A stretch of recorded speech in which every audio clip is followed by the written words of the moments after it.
They'll remember forever the night they faced Xaereth in GAC.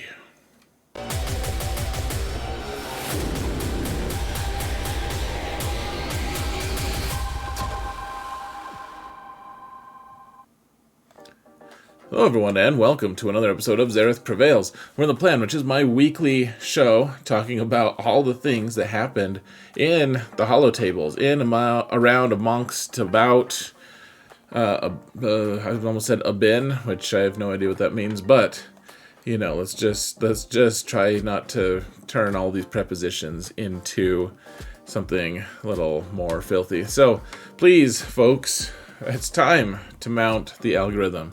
Please like, subscribe, comment on my videos, and it helps me mount the algorithm. Helps us get the good word out there, and it helps us to enjoy ourselves. All it costs you is just the tiniest amount of carpal tunnel is all it is, guys. Which is, you know, very worthwhile. It's worth it, you know. And what of the cause? Like, you gotta do it, guys. It's the cause. Do it for the cause. Do it cause I said so. Alright, last week I didn't do a modding portion. Someone got mad and they demanded 2 rolls. So I'm actually gonna do 3 rolls because I can't stop. I love rolling mods, folks. So this mod has 3 potential mods, and then we could do some calibrations if we fail. But we could get it up to 29 potentially, and it starts off as this plus 17. So reroll it, and actually didn't get the bonus. I took a screenshot too slowly, but it didn't go into speed, so it's still at plus 17 speed. And very foolishly, I decided to roll again because why the heck not? The little purple, they're not even purple. I know my colors, folks. And it's not purple. The thing is surrounded by purple. The yellow thing, the yellow round things, you know, I'm being descriptive, and that boosts confidence in me, right? The little roundish yellow thingalings. I have enough of those. They're farmable now. So push the button again, and lo and behold, plus 5 speed, and we have one more chance, guys, to turn this into something special. And nailed it. First and second time we've ever rolled it on this account, folks. Full rolling speed. Who knew that it was even possible for this show? So I have a plus 27, and I have no idea where to put him. It's actually, I don't know if it has, I can't read it, guys. You guys will have to tell me. I don't, this is on Tarkin. This is not going to stay on Tarkin. Poor a-hole that he is. He's not going to get it. Now, Light Whale Pack. Boushh is in shipments now, which means it's a green light for me to go start working on Jabba. Boushh is here. I just got Chrysanthemum up to Relic 5. All I need is Boushh. And this pack, guys, if you want to partake in a solid light whaling, or maybe an insolent, I have no idea. An insolent, whatever that even means. Insoluble? I'm just saying words now. I love lamp. So here's the thing, guys. This actually, the math of it is, this is better than buying them from shipments. That's what light whaling is by my definition, is buying shards from shipments. It's cheaper than the gamble packs by a significant margin. And this calendar, I'm gonna have to wait 6 days anyways, because I'm gonna have to wait for the weekly store to refresh one more time, and then I should have a 7-star Boushh. And we should be good. This is a pretty good deal. Like, not even counting the shard shop currency, it's pretty good. Other things, they had a bunch of bug fixes, and which is good.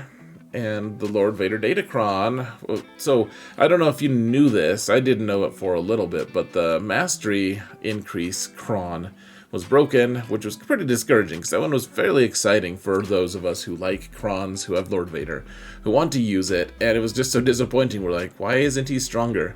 And it turns out it was broken, and CG fixed it, so kudos to them, I suppose. Probably the biggest news, the thing that most people are the most excited about and don't know what the hell to do with, and same with me, is Hondo is here, and he's goofy as hell, folks. He does a lot of weird stuff. He at least seems pretty good, though. He has a fracture mechanic. And the question I am currently asking myself is, do we want to make him really slow so that he's fracturing for longer, or is he suitably rewarded for his stuff, for his captivity, whatever it is, his captives? He looks pretty interesting, folks. He is the first of the neutral kits, and I don't really know how to think about it. Apparently, I don't know why I put this here, but if Meathead asked in the forums on their like update thing, if you were a pirate, what would your pirate name be? And I feel like if you just like really think about it, if you're the pirate, you probably want people to underestimate you or to think of you as something differently. And so I think I would be called the Bludgeon, even as I probably would be a little more subtle than the Bludgeon. I think that's what I would like people to call me. I think I'd find it ironic, and it would suit my piratical nature, but my piratical nature's sense of irony. I don't know. Or I would just be dead, because I'd be a pirate and people would hunt me down and I would die, or people would mutiny me, or I would die of scurvy, or my favorite restaurant would be Arby's, but they would be closed and I would starve to death, something like that. So apparently we're going a different direction than I thought. I wanted to show you guys, so stay tuned. I'm gonna show you guys what the little circle around Hondo looks like, folks. It's pretty neat. I thought that it was earlier than this, but all right, I'll say I was wrong here, and I'll just straight up say I was pretty sure that the neutral characters wouldn't be allowed in light side or dark side. I thought that they were just like an in-game by definition because they're neutral. They're not part of either side. And I was like, well, the light side territory battle doesn't say light side and neutral side territory battle. It just says light side. But apparently it's neutral as well. You guys can find this. This is a really poorly executed way of screenshotting it, blowing it up, then putting it on here and blowing it up more, and it's all grainy and awkward. You guys can find it, though, on all of your territory battle stuff. It's just funny, like the alphabet soup name, light side, neutral, Geonosian, territory battle. It's fun. It's fun. I'm glad the neutral characters actually get a use here, though. Right now, at least, it seems okay. Plus, we're all leaving right now. We're leaving territory battles, or let's say territory battle eventually. The Geo one, we're going to be going to this new fancy one. Most of the guilds are going to try to get there, at least, is my guess. And so, I guess I don't mind. If they break the light side one a little bit, that's fine. I just want to know, when are we ever going to be able to get the final star in light side territory battles? Like the ship one? We would literally have to add, like, double the roster of just ships. Like, not just the ship roster. Like, we'd have to add the character and the ship GP roster to the max guild right now. We'd have to add all of that GP to every single account in ships. It's, something stupid like 10 million GP each or something in just ships, or maybe it's a little less, but it is crazy amount just to be able to max out the light side one. Like, it won't happen. It won't happen in the lifetime of this game unless this game lasts another 10 years, folks. It is crazy that we can't max out light side territory battle. In fact, it's a little problematic because CG doesn't seem to be aware that that's even a thing, actually. Oh, here it is. Here's the cool slide, folks. Neutral is grayish. You can see this is my guild leader, Quixote. He has a lot of really cool stuff in his roster, including the latest fancy characters such as Jabba, who is red, and Hondo, who is white or gray or whatever. One thing to keep in mind, folks, Jabba's the only smuggler who is not light side. Well, now Hondo is, but all the smugglers before were light side. And beyond that, though, which I think is almost equally as interesting, Jabba is a bounty hunter. He is a smuggler. He is not a scoundrel? He's not a scoundrel. I feel like he's more of a scoundrel. He's more of a scalawag than the rest, to be honest. In fact, scalawag kind of fits him pretty well because he has a tail. He can scalawag his tail. Anyways, There's an interesting thing on Discord that we saw Meathead Militia post, and I don't know quite what to make of this. Someone was making fun of him because, okay, we're supposed to get an Omicron with the update yesterday, earlier this week, and we're supposed to get an Omicron that could apply, a territory war, territory battle, GAC. Who knows what character was going to get it? They didn't reveal that, but there was a bug on it, and they said, hey, we pulled it at the last minute, we're not going to. And so everyone's like, wait, really? Like, you actually check? And people were kind of rude about it. It's on the event servers. There's a lot of people expressing their opinions, but it's an interesting thing. Like, he's like, I understand some of you, I understand some of you are giving light-hearted jokes, some being super serious when I say it, because, frankly, people are kind of dicks, most of them, a lot of them. But the amount of bugs found prior to release on anything compared to what folks run in the game is an astronomical difference, which is funny. Astronomical. What does that even mean? Like, having to do with the stars? Astronomy. Don't you bring astronomy into this. You're crazy, man. I mean, I catch his meaning and probably used it correctly. It's just funny if you really think about it.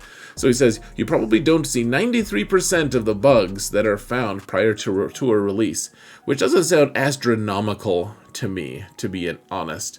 It doesn't sound like orders of magnitude. I mean, sure, 93% are caught. Like, a lot of them are caught. Tons of them are caught. It's just a very interesting thing. Like, people do get pretty uptight about bugs, and I tend to feel frustrated about some of them too. It's like, well, this is a really important thing. Like, you couldn't have like focused on this one right before you released it, but whatever. I just thought it was an interesting take, is all. You guys can make whatever meaning you want from it. You can take whatever you want. I just thought I'd point it out, and who knows how many thumbs up he's gotten at this point. I took that fairly early on.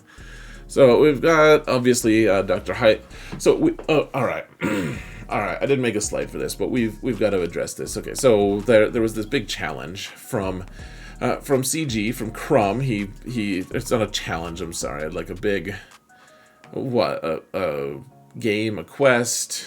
I gotta think of the name. Hold on, guys. A puzzle that he does this periodically, and it's usually on the weekend, and it's a variable length. Sometimes it takes the community a whole day to do. I feel like there was one that took him 2 days to do, in fact, and some of them just last a couple hours, and he does it on his own time. He's told us before that CG doesn't pay him to do it, but they allow it.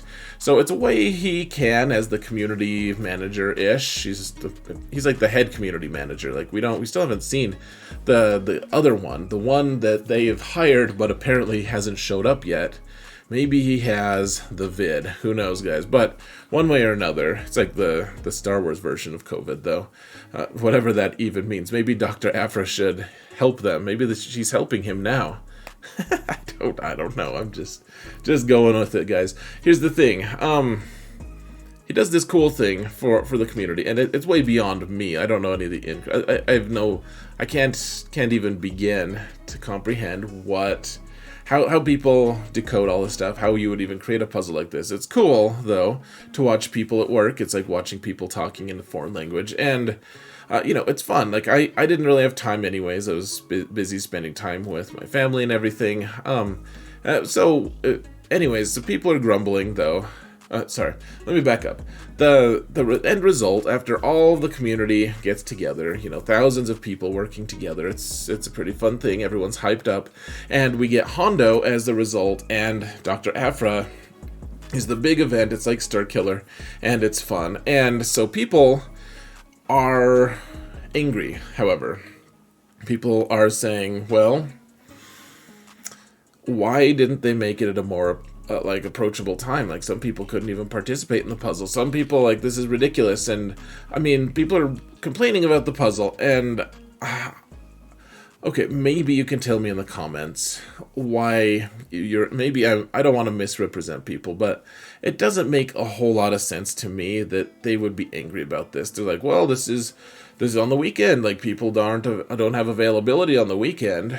Like, I guess the thing is, no one's gonna have enough availability anyways to, like, you can't just be like, all right, everyone submit their calendars. We're going to find the one time the entire community is available. All 400,000 plus people are available, and we're all going to do it then. Like, I don't think that was a thing.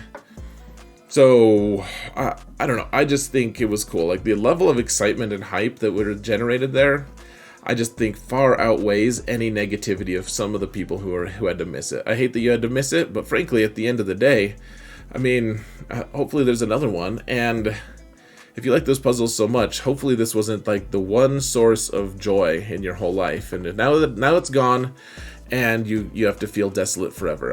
I don't know. Maybe approach something differently. I don't mean to go without sympathy. This seems like such a positive thing that to damp it down with more negativity seems a little strange to me.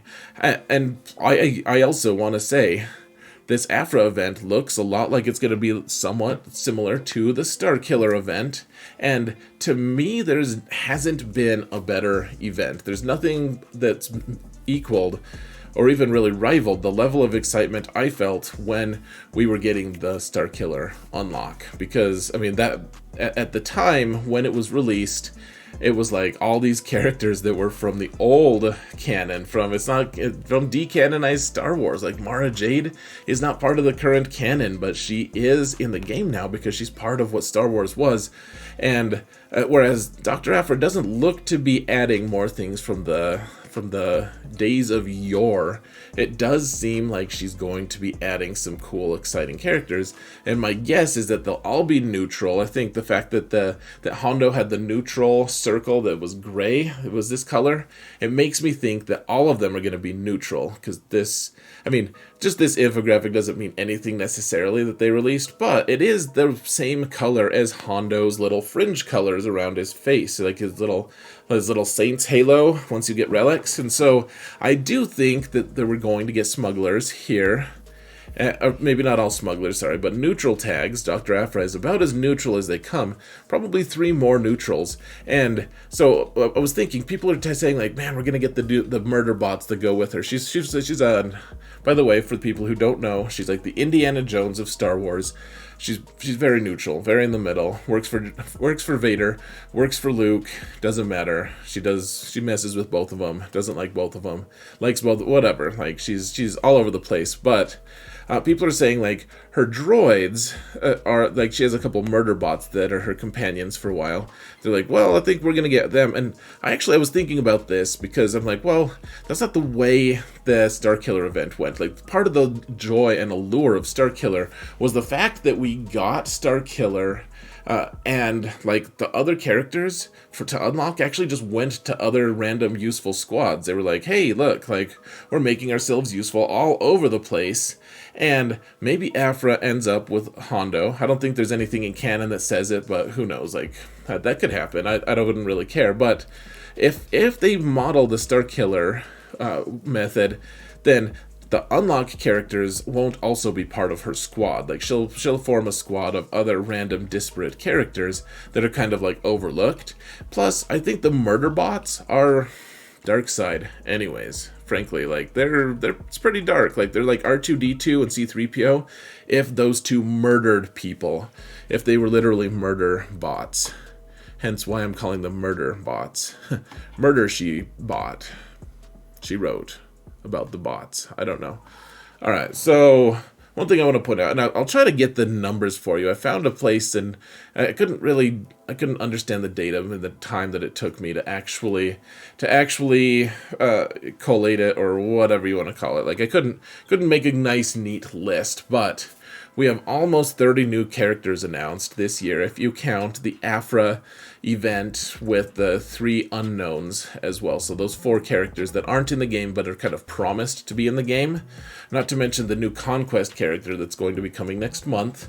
Nearly 30 new characters. It's somewhere like 27. This is the second biggest year we've had for characters.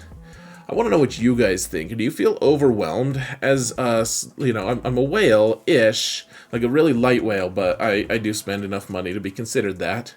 I feel like I'm on the very edge of not being able to keep up. Like, I'm gonna get Jabba here in a few weeks, and I am pretty overextended. Like, I could use a little break. And my alt is like, man, maybe we're gonna have to skip a ton of characters here that have been released. I don't know. Like, I just can't do it. There's so many characters.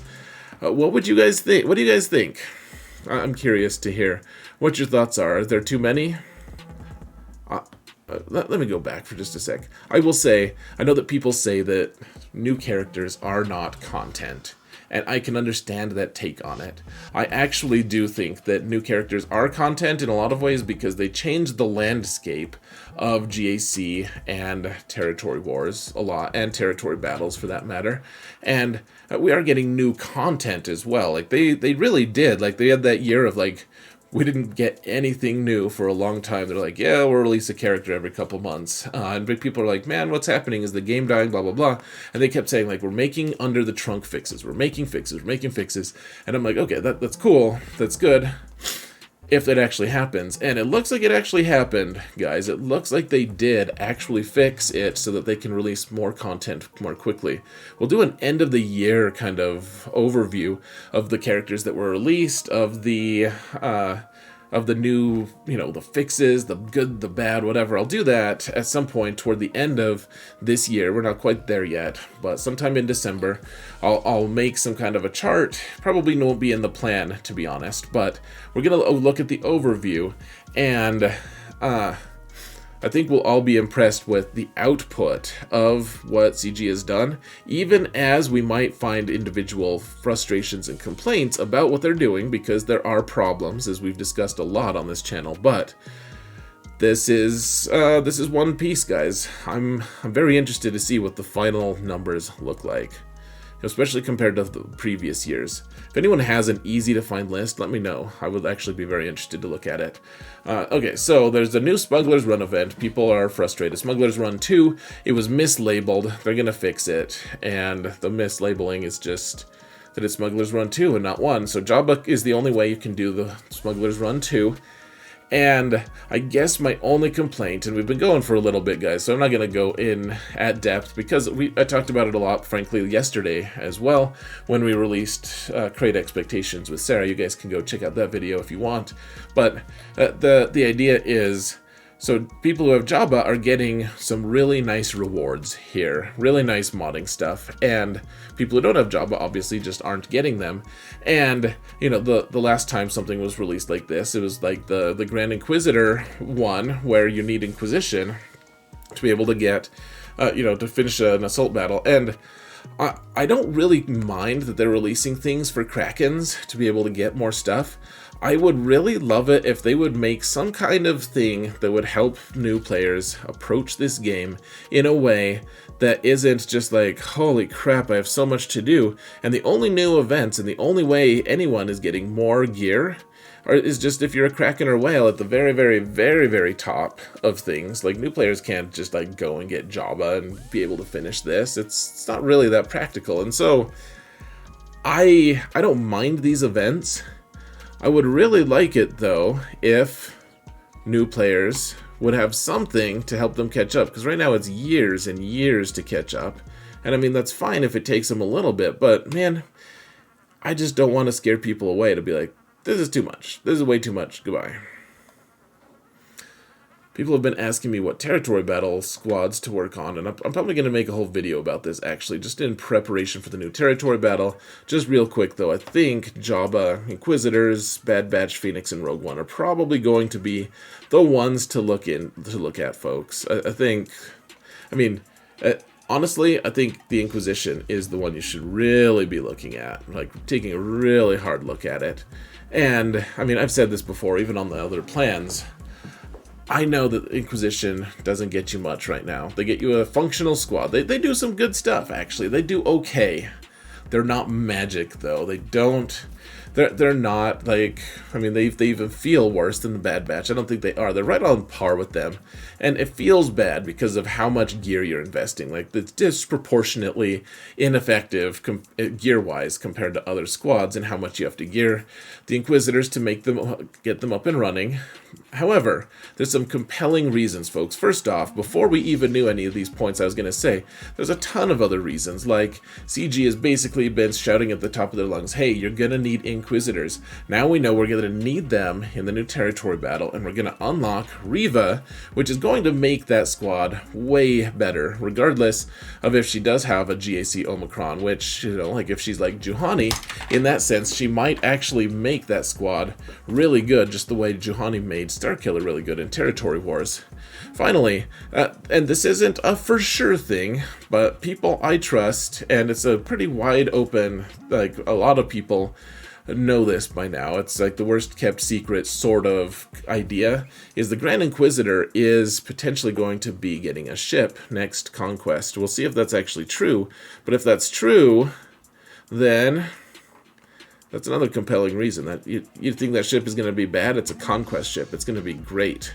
We're going to want it real bad. And so I think there's compelling reasons, guys. Start farming and working on your Inquisitors. I know it sucks, and you're going to feel like it's a waste until you don't feel like it's a waste, and the squad is amazing. All right, I have a bunch of questions from Discord that people ask, and I have not done a good job of actually answering them. So as quickly as we can, folks, we got to keep this under 30 minutes if possible. All right, so NS Maddox says, hey, Xaereth, I like your idea of bringing Talon-Karrde as a neutral character to the game. I also think that Saw makes sense. Do you think they will explore more Legends characters in the near future?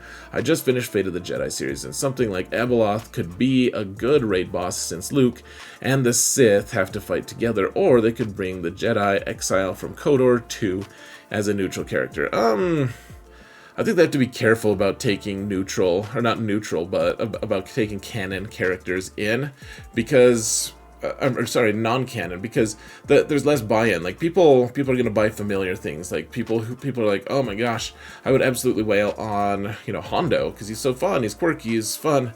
And then there's less recognizability though. Like how many people really know who Talon-Karrde is? How many people would really buy the fact that there might be a second Revan? Like light side Revan, dark side Revan, easy enough to understand the concept that a character could be light or dark in a video game. That, you know, as a result of your character path and choices you make. It just seems like a money-making scheme to you're like, hey, you know, the Revan, look at this. Like they have to ration it. So I think they will come out with more of that stuff, but I don't think it's going to be that much. And I do think that like the really late canon stuff is probably not on the table. At some point, a lot of people kind of stopped paying attention, frankly. Belugal asked, with mod calibrations attempting to take good speed mods and try to make them elite, is this the right strategy? Does expanding the resources to make the good mods elite outvalue spending resources to make more mods with good speed? Asked a different way, are relatively fewer super fast mods more valuable than relatively more good to very good speed mods? I mean, it just depends. Some speeds you want to be elite. You're like, man, if I can have a Gideon at like 380 speed, that's going to be pretty good. You want Mara Jade at certain speeds? Like it's very nice. Once you have enough of those high-end mods to get a couple characters to that really high level, then yeah, you probably want to disperse your input or whatever. More like you want to disperse how much you're getting, just a little bit more. Let's see. Apparently I asked the same question twice here or something, guys. Alright, well, I think I missed a question actually, but alright folks, we're calling it good. This is a long one, which is what she said. Let me know what your thoughts are. What makes you happy, folks? I would love to hear your thoughts on all the things. Thank you all so much for watching. And remember that in all things, besides questions from Discord, Xaereth prevails. Take care, everyone. Go farm Inquisition. I think that's what Professor X is going to do. I don't know. I don't want to.